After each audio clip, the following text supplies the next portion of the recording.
I would like to first convey my heartfelt gratitude to the Panun Kashmir organization and the personal invite to me by Mr. Ashwini Charangu, the president of the organization, as also the World Brahmin Organization, who's in collaboration today, a very unique day in the history of India. Those who don't know me, I am son of a soil from Kashmir. My mother comes from Singhpura, from Baramulla district. And my father is from a village called Shogapura, which is west of Badgam. I was 20 years old when I joined the Indian Army, and having completed 40 years in the Indian Army, I retired on 1st September this year. Why have I come here today and before this? Is because of my own emotional involvement with the valley and my homeland. Today is a very peculiar day, the day of the accession or Vilay, and also for me personally to be amongst the brethren from the valley who have been displaced, some of them being in Jammu, some being in, very few left in the valley, and mostly all India. So it's a good reunion of sorts where one can express the emotional feelings. Well, ladies and gentlemen, I'll be telling you certain issues. I'll basically touch upon three issues, that is on accession, secondly about the narrative, and thirdly about the security scenario that prevails today and what is likely to happen in future. So my predecessors, the two illustrious speakers who just said, mentioned two great things. One is the narrative is changing or has changed. And who the hell is the one who casts this narrative, who announces the narratives and who follows them, is a moot point. And secondly, what is Article 370 all about? It can be just abrogated and what will happen, nothing will happen. There will be no earth shaking which will take place if Article 370 is abrogated. I'll qualify on these issues later. Coming to the accession per se, I have a little different perception. Today, the word used earlier was we are celebrating the accession. To my mind, I'm giving you my perceptions which are laced with military strategy because I spent 40 years there, and my homeland tactics where I belong to, my emotions. So it's a mixture of all that I'm going to tell you. It's purely my own perceptions and my own feelings that I'm going to tell you. Firstly, there is no need to celebrate accession. To my mind, it was a political blunder. There was no political foresight. There was no military foresight. I will qualify that during that time, during partition, Hyderabad and Junagadh were not wanting to join the Union of India. And they were eventually made to join by police action and with the army action. Today morning, in one of the papers in J&K, there's an article which has come out by Dr. Ramesh Thrummani is his name, I not recall the correct surname. He's done a research on the entire episode of Kabaili raids and what happened that time. What has emerged is that before the instrument of accession was signed on 26th October 1947, the raiders had already come in. They were mayhem in the valley. 200 villages in north and central Kashmir were being occupied by them. Loot, rape and plunder, and exodus has already commenced. Seeing this situation, Maharaja Hari Singh was forced to now seek the help of India. And that's how at the basis of accession. Had Indian politics and military mind assimilated their perceptions and not signed the instrument of accession and let the army go in and finish off the whole matter, there would have been no Kashmir issue, there would have been no Article 370, there would have been no Article 35 alpha. There would have been no such things which have happened. Actually, Pakistan was stabbing India in the back. Under the directions, the biggest blunder laced by the British mind was the segregation or division of the country. Unfortunately, it was agreed upon by some leading politicians of the country that time, who I don't know what wisdom drove them, that they did the Batwara of the country, which is not done. What is happening today? Separatists laced and backed by Pakistan and ISI support, picked up the guns in 89-90 and started the insurgency in the valley. And since then, the security forces have been fighting this menace. Unfortunately, coming to the first narrative that should have been issued by the government of India, should have been an all-comprehensive politico-military strategy to deal with this menace, which was not done till date. What was left to the security forces, I would say army in general, to go after the militants and finish them. Army, Jammu Kashmir Police, CRPF, and so many other organizations, CAPF, who have been doing all this for the last 30 years, have many times brought militancy down to suboptimal level or to a level where they failed to operate and it was fully under control. But thereafter, the political process did not start off. Unfortunately, ladies and gentlemen, I think there is not very much know-how about the valley of what is that political process, what are the political initiatives to be started to end this nonsense. My Colonel Singh said here that just abrogate the Article 370 to begin with. Let's see what can happen. Nothing will happen. Anyway, that is an extreme view. What are the political initiatives that we need to do today? The DGP Kashmir, Mr. Vaid, made a remark about 9 days back that militancy is now under full control and it is a time to launch the political initiatives. So I would request the gathering here, the intellectuals sitting amongst us who belong to the valley, what should be those political initiatives? Please pen them down and pass it down to the President, Mr. Ashwini Charang, will be very happy. They'll go right up. Kashmiri Awam, the Muslims, are actually being fooled by Pakistan, by ISI, who have been killed over the last 30 years. The Awam, the homegrown terrorists, and the youth, all Kashmiri Muslim. I will not talk about the other mayhem that has been done of J&K, Kashmiri Pandit and Sikh community, that is well-known fact, that has already been discussed. But the Muslims have suffered themselves, and today they realize that the separatists and the politicians in the valley have actually fooled them, taken up a garden path where they have made the money, they have made the day on the lives, at the cost of lives of these innocent people. So what is happening today? 69% people, Awam, turned out for casting their votes. To my mind, if 69% people turned out during elections last, was actually the aspirations of people being exhibited for peace, stability, and political governance of the valley. Unfortunately, the National Conference in itself, or in union with the Congress, and now PDP in union with the BJP, so far have not delivered. I am quite sure the situation today is quite under control, that this government should perform, and we must boost this government and bring about peace. So those are the political initiatives I'm looking for. The 2.5 districts of Kashmir, which are making the noise of Azadi. What Azadi are they looking for? These 2.5 districts cannot separate or segregate the J&K state or from the Union of India. Let me qualify here, ladies and gentlemen. Accession by Maharaja Hari Singh was for the entire state of Jammu and Kashmir, and not for the 3 divisions of Jammu, Ladakh, and Srinagar or Kashmir. It was inclusive of Gilgit and Baltistan. Red Cliff Line was drawn by the Britishers when the partition took place. And if you see a map, a military map, you will see an orange and green line, which is supposed to be the Taj of Bharat Mata, which goes like this in the shape. It's drawn by orange on our side and green on the Pakistan side. That was breached by Pakistani raiders under the support of Pak military, and they came in, and eventually what happened in 1947-48, a new line emerged, which is black in color, called as the line of control.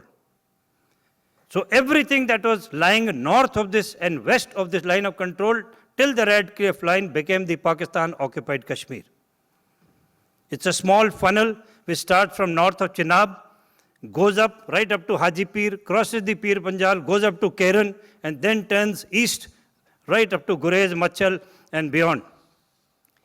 We can breach this POK. What Mr. Charangu said, yes, we need to retake POK.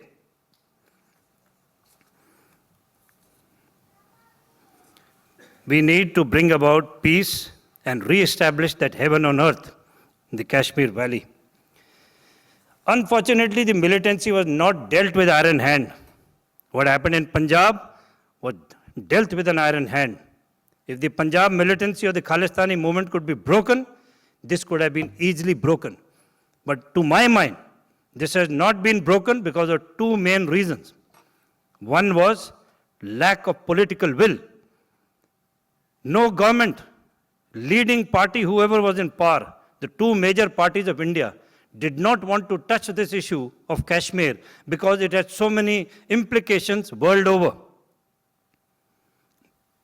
Although it was narrated world over that it's a bilateral issue and no third party will interfere with us. That has been the stand of India. Unfortunately, had the political narrative been cast right then in 1989 and the military strategy coined accordingly, we could have finished this in 5 to 6 years and the matter would have been over. Gentlemen, the surgical strikes must continue, and that's one of the way apart from political initiatives. We have to assimilate the Awam of Kashmir back into the Union of India. Now, how to do that? Azadi, the call for Azadi, to my mind, militarily or socio-politically cannot be achieved. There are three plain options. Number one option is get a total free Azadi of the valley, or rather the greater Kashmir. I'm sure many of you know that famous notorious paper in Srinagar called the Greater Kashmir has a very large meaning. It is trying to engulf the Muslim areas adjoining the Pir Panjal to the west and the south of Pir Panjal. That is Doda, Kishtwar, Ramban, Riyasi, Rajouri. They want to engulf these areas which are in contiguity with the valley through Sinthan Pass, Mughal Road, or through the Banihal Pass and make it a greater Kashmir. There are forays into Ladakh by the taxi people from valley during the tourist season for tourism, for various activities which are being now resisted by the Ladakhis. There are forays of people coming and settling in the line joining Akhnur, Janipura, Sidra, Bhattindi, Chuadi, Samba, Vijaypur, all those heights are now being where settlement of Muslims are taking place from the valley. As also Rohingyas, you know that. So what is all this happening? Why are we keeping quiet and sitting idle? Nobody's got the time to look at this. The government has not been looking at these issues seriously, and that is why it is going out of control.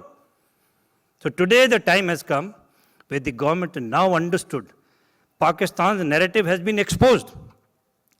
The umbilical cord or the financial support coming from Pakistan to various channels is now the attraction of NIA. You're aware of the raids taking place. If the support, financial support is broken, which is more or less choked today, demonetization has cast its own spell on these issues, and the people who were receiving money and making money and fooling the youth have been now arrested. Large number of more arrests are likely to take place in the near future, and I'm sure once that is fully successful, this movement is going to take a backseat. Secondly, infiltration has been controlled to a large extent by the security forces, and this season there has been hardly any security infiltration which has taken place. And lastly, ladies and gentlemen, what is happening in the valley floor is there are total day and night unhindered military operations going on. 3 days back, there were 15 villages simultaneously subjected to cordon and search in South Kashmir, in Shopian. This morning, 2 more terrorists have been eliminated in the area of Hajan and Bandipura. So there are all-out operations, and the logic behind is we want to finish the Hizbul Mujahideen cadre, the local terrorists. Once their back is broken, no weapons and ammunition supply coming from across the LC, the money chain is broken, and the separatists finally arrested and taken away, there will be nobody to fight for this Azadi. So the first option of total Azadi, not possible. Second option, merge with Pakistan. Kashmiri Muslim mind very clearly knows merger with Pakistan means finishing or the termination of Kashmiri Musliman. There will be nothing as Kashmiri. It will be Punjabi Musliman, what has happened in POK on the other side. Incidentally, POK has abrogated Article 370 for long. They have married those beautiful Kashmiri women, four of them, Punjabi Muslim. They've changed the demography of the Kashmir on the other side, the POK. So that's the same damn thing going to happen once they join Pakistan. So in their own heart, they're very sure they do not want this option to come about. And the only third option remaining is join India. But because of the last 70 years of this pukar and the 30 years of the insurgency trying to fight with gun, and so many have been lost their lives, there is no way out that they can openly say that, okay, we want to join India and merge with India. So shamefully, they will have to be made to join India by all the strict measures that are going on. So that is what the narrative is changing. I've told you the successes of security forces. One important issue, Mr. Charangu also touched upon them, probably you did not register that point, that the people in Kashmir who are fighting this insurgency, apart from Indian Army, CRPF, BSF, are the Jammu and Kashmir themselves, the Kashmir police, the JKP. JKP, the inhabitants of Kashmir, mostly Muslims, are fighting the militants, the SOG, Special Operation Group. They are doing a fantastic job. So they are also Kashmiri Muslims. They are not fighting for Azadi. They are looking after the nation. They are looking after the cause. Hats off to them. They are doing a tremendous job. Sometimes some channels had mentioned that Sadbhavna is actually no good, is waste of money. But to my understanding, Sadbhavna and the presence of so much of Rashtriya Rifle and the CAPF forces in Kashmir has brought about livelihood of the people living there. From rentals, crores of rupees are being taken by Kashmiri Muslim. Like he said, abrogate Article 370 tomorrow morning. I would suggest tomorrow morning, remove the bloody complete Rashtriya Rifles and take them away from Jammu and Kashmir. Half of them will die of bloody hunger. Their livelihood depends on that. They are playing the double game, making use of the forces for money and then trying to fight for Azadi. I quite like it. What is Azadi in your own native land? You're living there, you're 45 lakhs living in Kashmir Valley, reaping the benefits of the most beauties of the nature that they give you. You're living in a heaven on earth. Which bloody Azadi are you fighting for? It's not understood by me. What they are fighting for was their aspirations. And let me qualify. Some of you may not like my point that I'm going to tell you, but it's reality, ladies and gentlemen. First thing, the most elite and educated people were who are sitting here, the Pandits. Because they were well read, educated. You all were educated, and still are. So you were in the competitions coming up number one. So obviously, from a peon in Srinagar to the Prime Minister of India was Kashmiri Pandit. It's a live fact. The second was Sikhs like me, who joined the services. Some of them became doctors. Some of them, or most of them, were looking after lands and orchards. They did not join politics. There's hardly any name, maybe one odd name we can throw up of a Sikh being a politician in the valley. The third were the Muslims. Now the demography, their population, their land holdings were less. They were huge in numbers. They had a very big brood. One family had 8 to 10 children. So where do you fill their mouths from? They weren't studying, they were not educated, so they did not come up in competition. So the jobs never came to them. It was natural. It was a competition. So what happened? They started becoming woodcutters, laborers, Vaza, Vatal, Kandar, and so forth.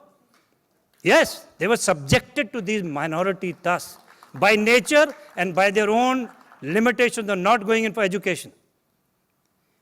Instead of coming and joining the education elite and putting their sons and daughters to study and come up wisdom-wise, with the backing of Pakistan intelligence, they thought, let's remove the educated elite from the valley And that is what happened to Kashmiri Pandits. They got after them. Today's morning article in one of the newspapers, I'll give it to Mr. Charangu. 200 villages, as I said, north and west central Kashmir were occupied before 26 October. There was mayhem. There were 10 major massacres and 140 people were killed in 2 days. Thereafter, bearing all this, the brave Kashmiri Pandits again withstood 43 years till 1989, till this militancy came up and till they were again displaced in 3.5 to 4 lakh people out of the valley, out of their own homeland. I was very impressed this morning when Mr. Charangu said, no more non-violent, let's get aggressive. And probably that is one of my emotions that I'm standing here as Panun Kashmir. It's my Kashmir too.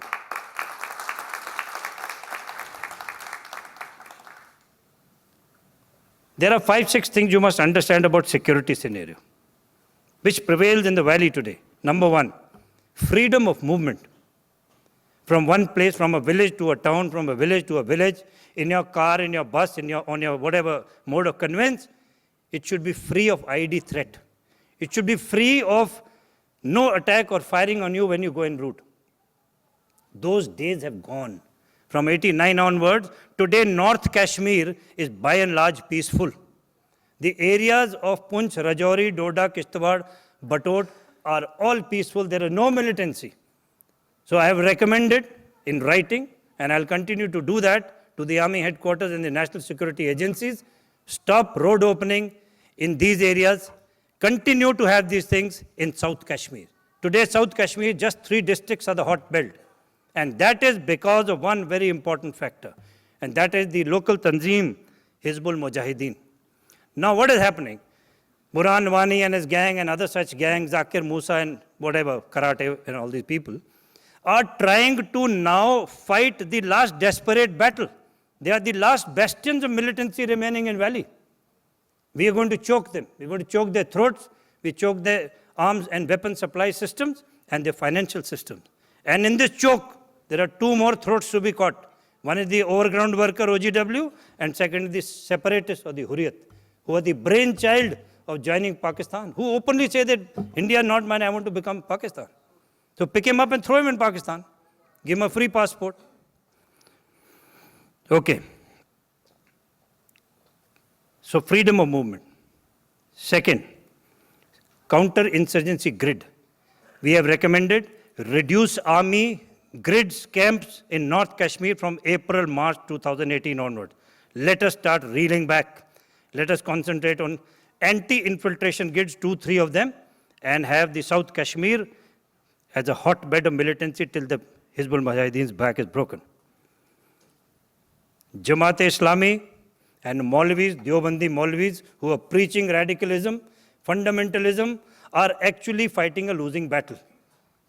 To my mind, Kashmiri Muslim was a convertee. He is not a fanatic from Mughal eras. They were made to adopt Islam from the very aboriginal of Kashmiri Pandits. They are not die-hard fanatics, and I'm quite sure once they get to know the sting of the danda, they will forget about it. And it was very evident when we caught these stone throwers and they were subjected to caning. The first word that came out from their ma was Mojai. They will remember their ma.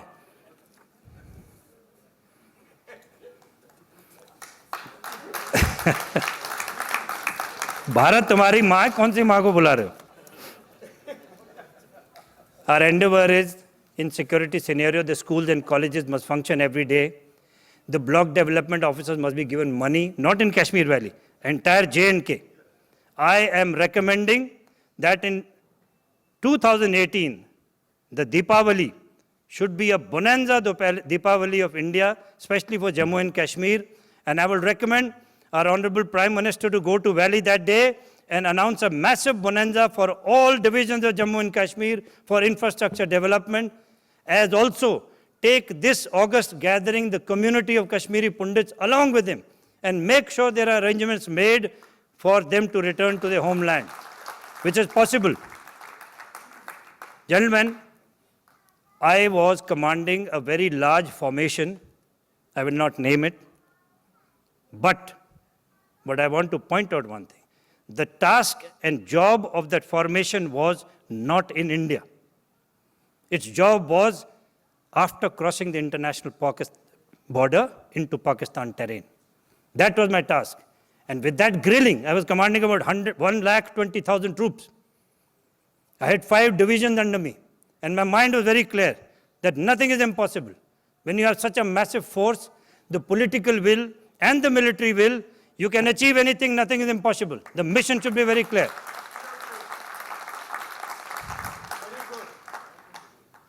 So today, the control militancy is ebbing, the law and order situation coming back, Jammu and Kashmir police is proving their supremacy, the intelligence grid and the flow of intelligence have now become very good and active. They are terminating and killing and eliminating terrorists every day, every week, which is a great thing which is happening. It's an all-out war to break their backs. And the National Security Council, national intelligence agencies are doing a splendid job of coordinating at the strategic level, cutting out these bloody Hawala systems and the money racket. All we need to do is now major step left is pick up this Hurriyat. Enhance magisterial powers. Right, I will not take more time of you. I have told you all that. But lastly, ladies and gentlemen, there is one important thing that I want to make very clear to you all. That in 2019, when the elections take place, if all these political initiatives are launched from now and in 2018, religiously by the government of India and by the backing of the entire organizations who operate in Jammu and Kashmir, and the Election Commission announces that everybody is welcome to come and participate in this election, I would laud Kashmiri Pandit leaders to also stand up for elections. Some of the Sikhs to stand for elections. It is not only elections of Muslims in the valley. So we should rise, some Dogra leaders must come up, and Ladakhis must come up. And there should be not 2 parties, there should be multi-party system in Jammu and Kashmir, and that is one of the major political drawbacks we have in J&K. We have only National Conference and PDP. JKLF tried it, but failed because of stupid reasons. So there needs to be a multi-party system in 2018, which will become, they will divide the public opinion, and it will become the peace setter. And lastly, standing here today in this podium of this great auditorium, I am in Delhi, being a native of the Kashmir Valley. Before I make the statement, I want to bring out 1 or 2 more lines. That my father was also an army colonel. He took a premature retirement in 1974, wanted to settle in Singhpura, made a foundation, but unfortunately could not build a house because of the militancy reasons, and we never allowed him to go there. And today, after having 40 years of Indian Army, risen to the rank of Lieutenant General, the plight of my future is the same. I'm a migrant in my own country, now residing in Delhi. I will not let this rule or my desire be snatched away by anybody. I made this point in a seminar of J&K, which we had held some time back officially. Gentlemen, ladies and gentlemen, I appeal to the Delhi government that we must militarily launch operations across the line of control, retake entire POK, and liberate our brethren across who are also facing a similar substance under the Punjabi Muslims of Pakistan. So if that be done, to collaborate, to qualify what I'm trying to say is, there is a force which came from Quetta, Peshawar mountains, came into Islamabad, Rawalpindi, Muzaffarabad, Bimbar, Mirpur, came in along with these Kabilis, pushed your border back and have brought you to a line of control. They've eaten away a large amount of area of Jammu and Kashmir, Gilgit, Baltistan in entirety, portions of Punch, Mirpur and Bhimba, portions of Neelam Valley, right up to Muzaffarabad. Now we need to put it's like Newton's third law. Every action has an equal reaction. So the reaction must start. Push back the damn thing. Take the LC back to the border. Don't go beyond the border. Go right to the original Red Cliff line. And it is very much possible by the Indian Defence Forces to do that. Thank you very much. Jai Hind.